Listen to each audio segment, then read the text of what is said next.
Ternyata, hal yang mereka kira adalah akar pohon ternyata adalah tulang kaki manusia.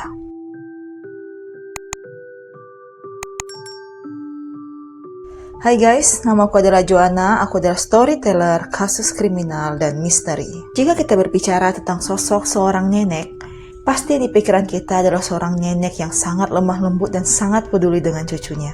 Tak akan pernah terbayangkan buat kita seorang sosok nenek yang begitu kejam menghabisi nyawa manusia. Namun di kasus hari ini, aku akan ngebahas sebuah kasus di mana seorang nenek yang terkenal akan kebaikannya ternyata sanggup melakukan hal-hal yang sadis dan mengenaskan. Dan pemeran utama dalam cerita kali ini adalah Dorothy Puente. Pada tahun 1988, jika seorang mencari sebuah rumah kos-kosan, maka rumah Dorothy adalah menjadi destinasi yang sangat populer pada saat itu. Dorothy adalah seorang nenek yang lahir pada tahun 29 di California. Dorothy terkenal karena dia merupakan seorang nenek yang sangat baik di lingkungannya. Dia bahkan peduli dengan orang-orang yang tidak diterima di masyarakat. Dan salah satu orang tersebut bernama Bert Montoya. Bert Montoya adalah seorang pria yang berusia 50 tahun yang berasal dari Costa Rica. Sayangnya Bert adalah seorang pemabuk yang tidak sama sekali memiliki keluarga. Dia bahkan ditinggal di sebuah penampungan yang diisi oleh banyak sekali pemabuk. Sayangnya dalam keadaannya yang begitu mengenaskan, dia bahkan juga terkena skizofrenia. Penyakit ini membuat dia sering sekali mendengar suara-suara di kepalanya. Dalam keadaannya kesulitan, untungnya ada seorang pekerja sosial yang menemukannya. Pekerja sosial itu berencana untuk membantu Bert dan mencarikannya sebuah tempat tinggal yang layak untuk Bert. Tentunya, Bert menerima tawaran dari pekerja sosial ini. Karena ya tentu semua orang ingin tinggal di sebuah tempat yang nyaman, bukan? Apalagi jika di tempat tersebut Bert bisa makan, minum, dan tanpa khawatir kelaparan di sepanjang harinya. Bert kemudian dibawa ke rumah kos-kosannya Dorothy. Ketika Bert sampai di rumah Dorothy, Bert disambut dengan sangat hangat oleh Dorothy. Kehangatan Dorothy tentunya menyentuh hati Bert dan membuat Bert ingin tinggal di rumah Dorothy. Bert kemudian tinggallah di rumah Dorothy. Meskipun Dorothy terkenal sebagai seorang nenek yang baik, namun Dorothy juga merupakan sosok yang sangat disiplin. Jika seseorang melewatkan waktu sarapan, maka orang tersebut harus menunggu sampai waktu makan siang. Dan di sepanjang penungguannya tersebut, orang tersebut dilarang untuk makan. Selain itu, Dorothy juga melarang orang-orang untuk mabuk di rumahnya. Aturan ini tentunya menimbulkan pro dan kontra. Bagi yang pro tentunya ingin agar setiap penghuni bersikap disiplin. Sedangkan bagi yang kontra mungkin akan menganggap bahwa aturan Dorothy ini sedikit kejam. Namun, para penghuni tetap merasa nyaman di rumah Dorothy. Dorothy dikenal sebagai sosok wanita yang sangat baik di lingkungannya. Dia bahkan sangat rajin ke gereja. Dorothy terutama sering banget membantu orang-orang yang punya masalah dalam mendapatkan tunjangan pensiunnya. Karena di luar negeri, masyarakatnya itu diberikan tunjangan pensiun jika seseorang sudah tidak bekerja karena umurnya yang sudah tua. Dan karena inilah Dorothy semakin terkenal di lingkungannya sebagai orang yang sangat peduli dengan orang-orang yang mengalami kesulitan dalam mendapatkan dana pensiun. Suatu ketika, Bert pulang ke rumah Dorothy dalam keadaan yang mabuk bersama seorang bernama Ben yang juga merupakan penghuni di kos-kosannya Dorothy. Seperti yang kusampaikan tadi ya guys, bahwa kalau seandainya Dorothy memiliki aturan bahwa dilarang penghuni untuk mabuk-mabukan. Dan keadaan Bert yang mabuk tentunya membuat Dorothy sangat marah. Dorothy benar-benar marah sampai dia mengeluarkan kata-kata yang kasar, sehingga membuat Bert ingin keluar dari rumahnya dan kembali ke tempat penampungannya di awal. Dan ketika dia sampai ke tempat penampungannya di awal, dia berkata kepada semua orang bahwa dia tidak ingin sama sekali kembali ke rumahnya Dorothy. Namun tentunya alasan dia tersebut tidak dapat diterima, karena bagi sebagian orang, Bert lah yang salah dalam kasus ini. Dan berhubung Bert di tempat penampungan tidak mendapatkan makanan yang layak, maka Bert kemudian kembali ke rumah Dorothy. Suatu ketika, pekerja sosial kembali datang ke rumah Dorothy. Sebab di luar negeri sangat wajar sekali jika seorang pekerja mengecek keadaan orang yang mereka bantu. Saat pekerja sosial ini datang, Dorothy menyebut pekerja sosial ini dengan sangat ramah dan juga hangat. Dan saat pekerja sosial ini menanyakan di mana keberadaan Bert, dengan santainya Dorothy berkata bahwa Bert sudah tidak ada di rumah kosannya. Dorothy berkata bahwa Bert sudah kembali ke Meksiko bersama keluarganya. Pekerja sosial yang mengetahui latar belakang Bert merasa aneh dan juga curiga. Pekerja sosial yang mengetahui bagaimana latar belakang Bert merasa hal ini adalah hal yang janggal dan tidak wajar. Terutama Bert pergi tanpa mengabari mereka. Kecurigaan ini kemudian membuat para petugas sosial menelpon polisi untuk mencari tahu di mana keberadaan Bert yang sesungguhnya. Polisi kemudian mencari Bert dan tentu saja rumah Dorothy menjadi tempat pertama yang didatangi oleh polisi. Polisi ingin mencari petunjuk kira-kira di mana Bert berada. Terutama di rumahnya Dorothy inilah Bert terakhir kali terlihat berada. Saat polisi datang ke rumahnya Dorothy menyambut polisi dengan sangat ramah. Sikap Dorothy yang ramah membuat polisi merasa segan untuk mencari barang bukti dan menyelidiki rumahnya Dorothy. Namun polisi tentu harus menjalankan tugasnya dan polisi meminta izin Dorothy untuk melakukan pemeriksaan di rumahnya. Mendengar permintaan polisi, Dorothy mengizinkan mereka untuk memeriksa rumah Dorothy. Dorothy pun dengan ramah mengantarkan polisi untuk berkeliling rumah dan memeriksa rumah kos-kosannya Dorothy tersebut. Saat berkeliling, polisi sama sekali tidak menemukan ada hal yang janggal maupun yang aneh di rumah kos-kosannya Dorothy. Yang mereka temukan hanyalah obat-obatan atas nama Dorothy yang merupakan hal yang wajar tentunya bagi seorang nenek untuk mengonsumsi obat-obatan karena pastinya keadaan kesehatan seseorang yang tua akan semakin menurun setiap waktunya. Jadi polisi tidak mengambil banyak pusing terhadap obat-obatan yang dimiliki Dorothy pada saat itu. Setelah memeriksa rumah Dorothy, polisi kemudian menuju taman rumah Dorothy. Pada saat itu, polisi mendengar kabar bahwa ada seseorang yang berkata kalau ada tumpukan yang sangat mencurigakan di taman rumah Dorothy. Oleh sebab itu, polisi kemudian kembali lagi meminta izin kepada Dorothy untuk memeriksa taman Dorothy. Dan mendengar permintaan polisi, Dorothy tetap dengan ramah mengizinkan mereka untuk memeriksa taman rumah Dorothy. Pemeriksaan ini tidak hanya sekedar melihat kiri dan kanan saja ya guys. Polisi juga melakukan penggalian pada saat itu. Tumpukan yang dikatakan oleh pelapor tadi sebenarnya tidak dilihat sama sekali oleh polisi. Cuma polisi tetap melakukan pemeriksaan untuk memastikan apakah laporan tersebut benar atau tidak. Polisi kemudian mulai menggali taman rumah Dorothy. Pada saat mereka melakukan penggalian, di awal mereka tidak menemukan apapun juga selain sampah-sampah yang ada di dalam tanah. Namun semakin dalam mereka menggali, mereka menemukan sesuatu yang terlihat seperti akar pohon. Namun ketika mereka mencoba untuk menarik hal yang terlihat seperti akar pohon tersebut, hal yang mengejutkan mereka temui. Ternyata hal yang mereka kira adalah akar pohon ternyata adalah tulang kaki manusia. Hal ini sangat mengejutkan polisi. Kemudian mereka tetap melanjutkan penggalian. Dan semakin lama mereka menggali, mereka semakin menemukan banyak sekali tulang dan juga anggota tubuh manusia.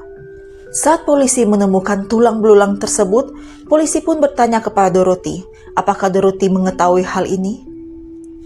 Dengan wajah yang tenang dan dengan wajah yang penuh kebingungan, Dorothy berkata bahwa Dorothy tidak tahu sama sekali mengenai hal ini. Saat memeriksa tulang dan juga anggota tubuh tersebut, polisi yakin bahwa ini adalah mayat orang-orang yang sudah lama terbunuh. Namun, misi utama mereka untuk menemukan Bert tentunya harus tetap berjalan. Mereka pun terus-menerus melakukan penggalian. Penemuan anggota tubuh tersebut tentunya menggeparkan banyak orang. Banyak sekali masyarakat yang datang, bahkan banyak sekali pedagang yang datang ke tempat situ. Di tengah keramaian tersebut, Dorothy meminta izin polisi untuk diantarkan ke hotel yang dekat dengan rumah kos-kosannya. Mendengar permintaan Dorothy, polisi tentu saja mengizinkannya karena polisi berpikir bahwa Dorothy mungkin saja sudah sangat kelelahan. Dorothy juga merupakan seorang nenek yang tentunya membutuhkan istirahat, bukan? Maka polisi mengantarnya ke sebuah hotel. Di hotel tersebut juga keponakan Dorothy bekerja, sehingga polisi berpikir bahwa membawa Dorothy ke hotel tersebut merupakan pilihan yang bijak. Setelah mengantar Dorothy, polisi kemudian kembali lagi ke rumah Dorothy. Polisi kemudian kembali ke rumah Dorothy dan penggalian tetap masih berlanjut. Saat mereka menggali, akhirnya mereka menemukan jenazah seseorang, di mana ternyata jenazah tersebut adalah jenazah Bert Montoya, pria yang mereka sedang cari. Mereka yakin itu adalah mayat Bert Montoya karena mereka menemukan tato yang sama persis dengan yang Bert Montoya miliki. Dari penggalian tersebut akhirnya ditemukan 7 mayat manusia. Dan dengan ditemukannya jenazahnya Bert, polisi kemudian mencari Dorothy untuk mencari tahu kira-kira apa yang sebenarnya sedang terjadi. Namun ketika mereka kembali ke hotel untuk mencari Dorothy sudah tidak dapat ditemukan lagi. Dorothy hilang tanpa jejak. Polisi kemudian mencari di mana keberadaan Dorothy, sembari mencari tahu siapa 7 mayat yang mereka temukan di taman. Dan ternyata, nama-nama korban tersebut adalah Dorothy Miller, seorang wanita berusia 64 tahun yang terakhir terlihat hidup pada bulan Oktober 1987. Yang kedua, Benjamin Fink, pria berusia 55 tahun yang hilang di bulan April 1988. Yang ketiga, Leona Carpenter, yang berusia 78 tahun. Yang keempat, Betty Palmer, wanita berusia 78 tahun yang ditemukan tubuhnya tanpa kepala, tangan, dan kaki. Yang kelima adalah James Gallop, pria berusia 62 tahun. Yang keenam, Vera Faye Martin yang berusia 64 tahun, yang dipercayai dikubur hidup-hidup. Karena di kuku jari Vera ada tanah yang kemungkinan besar Vera dapatkan ketika ia berusaha menggali keluar dari tanah. Dan yang ketujuh adalah Bert Montoya. Selain melakukan identifikasi, polisi juga melakukan pengecekan otopsi. Dari 7 orang korban ini terdapat 2 kesamaan. Yang pertama, mereka adalah penghuni di rumah Dorothy. Dan yang kedua, di tubuh mereka terdapat banyak sekali dosis obat-obatan. Dan obat-obatan ini merupakan obat-obatan yang sama. Dan hal ini tentunya adalah hal yang janggal, karena setiap orang tentunya memiliki keadaan tubuh yang berbeda. Setiap orang pasti memiliki penyakit yang berbeda. Namun mengapa mereka semua memiliki kadar obat yang sama di tubuhnya? Apakah mereka mengonsumsi obat yang sama? Dan apakah obat yang sama ini membuat mereka kemudian mati perlahan-lahan? Di rumah tersebut, bukankah Dorothy mempunyai peran yang sangat besar? Bukankah Dorothy mempunyai kuasa yang sangat besar di rumah tersebut? Apakah jangan-jangan Dorothy adalah orang yang memberikan mereka obat-obatan sampai mereka mati secara perlahan? Hal ini kemudian membawa polisi untuk mencari keberadaan Dorothy. Beberapa saat kemudian, polisi kemudian menerima laporan bahwa dia bertemu dengan seseorang yang mirip dengan Dorothy. Polisi kemudian datang dan benar, ternyata orang tersebut adalah Dorothy. Polisi kemudian membawa Dorothy untuk melakukan pengecekan dan pemeriksaan. Dan tentunya untuk membuktikan apakah Dorothy ini benar atau tidak, pengadilan menjadi solusinya. Dorothy akhirnya dibawa ke meja pengadilan. Di pengadilan, Dorothy dituntut dengan 9 kasus pembunuhan. Kalian pasti akan berpikir kan, mengapa 9 kasus pembunuhan? Bukankah hanya ada 7 mayat yang ditemukan? Hal ini dikarenakan ada 2 orang terdekat Dorothy yang ditemukan meninggal dengan kadar obat-obatan yang sama dengan 7 orang yang ditemukan di rumah Dorothy. Yang pertama adalah Ruth Monroe yang ditemukan pada tahun 1982. Ruth merupakan partner bisnisnya Dorothy. Ruth ditemukan meninggal dalam keadaan overdosis dan polisi berpikir bahwa itu adalah tindakan bunuh diri yang dilakukan oleh Ruth. Jadi penyelidikan ditutup. Namun tentunya satu hal yang unik guys. yaitu obat yang dikonsumsi Ruth sampai overdosis, adalah obat yang memiliki kandungan zat yang sama dengan 7 mayat yang ditemukan di rumah Dorothy. Yang kedua adalah Everson Gilmore, seorang pria berusia 77 tahun yang ditemukan meninggal di sungai New York. Dia adalah teman Dorothy, yang dimana di tubuhnya juga ditemukan zat-zat obat yang sama dengan korban-korban Dorothy lainnya. Persidangan pun kemudian berlanjut dengan sangat menegangkan. Dorothy menolak dan tidak mengakui bahwa dialah pelaku dari setiap pembunuhan yang ada. Namun sayangnya dengan banyaknya bukti, Dorothy tidak dapat menyangkal. Bukti-bukti tersebut adalah Dorothy yang setiap bulan selalu membeli obat yang sama. Selain itu juga dikarenakan Dorothy mempunyai 2 identitas dan Dorothy sebenarnya memiliki masa buruk yang sangat-sangat kelam. Pengadilan kemudian menjatuhi hukuman seumur hidup kepada Dorothy. Seperti yang kusampaikan tadi ya guys, bahwa Dorothy memiliki masa lalu yang kelam. Masa lalu yang kelamnya berawal dari ia berusia 19 tahun. Usia yang masih sangat muda. Pada saat usia 19 tahun, Dorothy pernah terkena kasus pemalsuan cek. Saat itu, Dorothy tertangkap dan Dorothy mengakui kesalahannya. Dorothy pun dijatuhi hukuman penjara selama 4 bulan. Setelah dia keluar dari penjara, dia pun menikah. Namun sayangnya pernikahannya sangat-sangat tidak ideal. Hal ini dikarenakan Dorothy sering sekali membawa laki-laki untuk masuk ke rumahnya dan melakukan hubungan yang terlarang. Hal ini kemudian membuat suaminya menceraikan Dorothy. Pada saat Dorothy berusia 31 tahun, Dorothy juga dijatuhi hukuman 90 hari penjara dikarenakan Dorothy membangun sebuah rumah bordil yang dipalsukan sebagai rumah pembukuan. Lalu pada saat Dorothy berusia 49 tahun, Dorothy melakukan tindakan pidana. Dorothy mencuri 34 cek yang dimiliki oleh penghuni kos-kosannya. Dorothy kemudian dijatuhi hukuman penjara 5 tahun dan ganti rugi $4.000. Mungkin sebagian kalian ada yang bertanya, jika seandainya masa lalu Dorothy buruk, mengapa tidak ada satupun orang yang curiga pada saat itu? Hal ini dikarenakan Dorothy sering sekali berpindah-pindah tempat dan juga berganti identitas. Selain berganti identitas, Dorothy juga sering sekali berganti kepribadiannya. Dan pada saat kasus ini terjadi, Dorothy muncul sebagai seseorang dengan kepribadian yang sangat baik, peduli, hangat, bahkan juga religius. Dari sini kita tentunya dapat belajar ya guys, bahwa untuk selalu berhati-hati dengan orang lain. Jangan pernah menilai seseorang dari penampilannya. Seseorang yang terlihat baik belum tentu benar-benar baik, dan seseorang yang terlihat buruk belum tentu benar-benar buruk. Jangan mudah percaya kepada seseorang.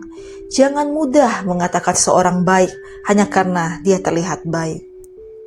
Selalu perhatikan seseorang, kenali seseorang lebih dalam, baru kamu dapat memberikan kepercayaan terhadap orang tersebut. Oke guys, sekian video hari ini. Aku harap video aku ini dapat memberikan kalian inspirasi dan pandangan yang baru tentang betapa gelapnya dunia ini. Namun meskipun dunia ini gelap, tetaplah menjadi terang. Jangan lupa untuk like, komen, dan subscribe agar aku terus semangat untuk memberikan video-video selanjutnya. Dan selamat beraktivitas dan semoga segala hal yang baik datang di kehidupanmu. Bye-bye.